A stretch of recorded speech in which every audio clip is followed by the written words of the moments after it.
So we have borehole water here that we have been purchasing. This is the water from the Fanta de Bolicam off the highway yesterday. And this is from the Kangen machine, and this is the runoff from the Kangen machine. Kangen machine we can set at different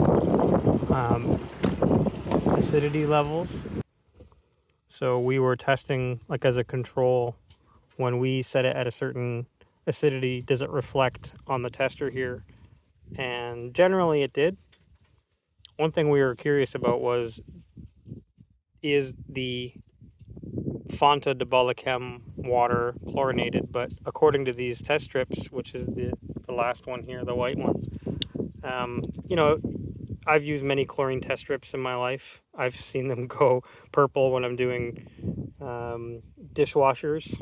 You know, if you're cleaning, sanitizer makes it go purple, basically. Bleaches makes it go purple. So you spray the sanitizer on the surfaces at a restaurant and do a test strip and it goes purple. So luckily these are all extremely pale. So it means that to me there's no bleach in it, at least not detectable levels. And I would rather not drink chlorine, and we would rather not pour chlorine on the tap water. Sorry, pour chlorine on the plants.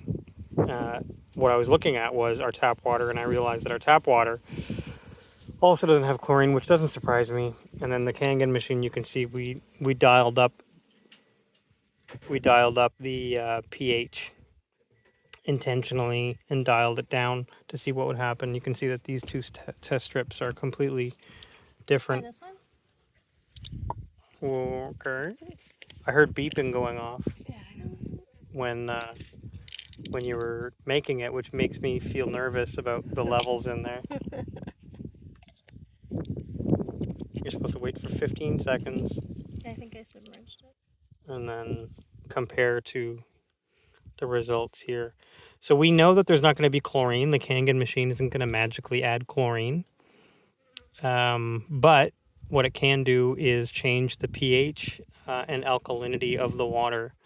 So if you were to say on the pH scale, what is that second color chart? I would say it's less than 6.2, right? Mm-hmm. And as far as alkalinity goes, again, I would say it's probably 0 or less, right? Yeah. So what did you set it to on the Kangen machine? Acid. Yeah. That makes sense. I think we have something like that right here as well. Yeah, that's just the runoff. Yeah, and this isn't a perfect test. This is just a pool and spa test strip kit, but you can test for chlorine and pH and total alkalinity with these guys. And that's important for drinking water and watering plants as well. And you can also get these type of kits at pool places and places where you would have a fish tank, where you'd buy fish ponds, because you don't want to cook your fish in the water. Yeah. So here at Love Farm Stay, we make sure that the water that we water our plants with isn't chlorinated, so that we don't wind up with everything dead. Chlorine indiscriminately kills bacteria. And although the mountains there off in the distance claim to be in a drought, this area claims to be in a drought, you can see that the Algarve in Portugal has figured it out. The tap roots go down and they suck out water from deep below, and when it rains, these plants rehydrate. And so if we were to basically bypass all that by watering the plants here and our vegetables with chlorinated water, I feel like that would be doing the plants of Portugal that are native here a disservice, because they've never seen chlorinated water added to them, which indiscriminately kills bacteria. So yeah, some of the wheat here along our path is dried up, which is fine with us because we're not planting here anyway, we're walking here. But when it comes to these trees, the alfaroba trees, the olive trees, the acorns that are here and have been here since probably before I was born, they have such a deep taproot that they have found ways to be watered, even in what would be called by some a drought here. So we're planting these banana circles. We're planting papayas. We have our disco light nursery. We have all these palm trees that we've planted here.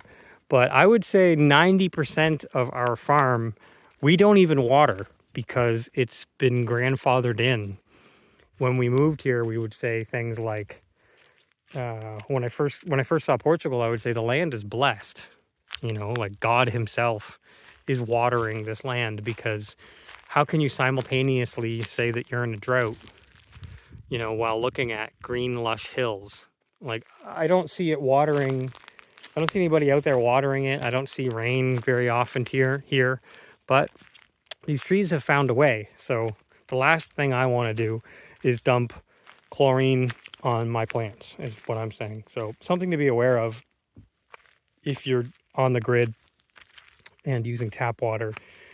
It's a good idea to buy total dissolved solids or a TDS meter, and that will give you a general hardness that you can see, okay, what are the levels of my water? Is it considered hard or soft? Basically anything less than 75 TDS parts per million would be decent. Anything less than 50 would be considered like spring water.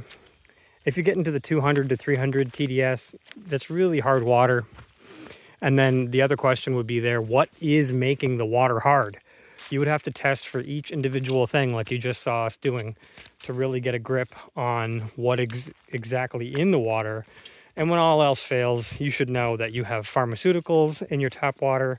You have whatever grandma and grandpa are peeing into the toilet, into your water, if you're around Lake Ontario, for example, in Canada. If you're in the Great Lakes areas of like Michigan, then you'd be having Corexit, all different types of chemicals and oil spill residue cleanup stuff in your water. A lot of this stuff is not able to be filtered out, like the pharmaceuticals, the hormones, bisphenol A, microplastics. You know, you're out there complaining about water, but you have plastic balls in your balls. But here in Portugal, yeah, we don't want to put chlorine on the plants. Does that make sense? I mean, this olive tree, for example, look at this olive tree. I'm not watering this olive tree, and it has olives budding on it. We can go to another olive tree over here. I haven't been watering this, maybe some incidental watering. See the olives all up there? I've actually jarred some, and I'm gonna work on rehydrating those olives tomorrow, and we're gonna be canning these. So check it out. Yeah, and nobody's watering these. These are just provided by Mother Nature herself out here in the mountains of Portugal. So the climate's really hot, and they say that there's a drought, but nevertheless, Mother Nature finds a way, right? Look at this. Nobody's out here watering. And if you do water, like we are, try not to water things with chlorine, because that will indiscriminately kill bacteria. Something to think about next time you go to the pool or you turn on the tap and drink tap water. Take care, everybody. Protect your sensitive gut flora. Bye-bye.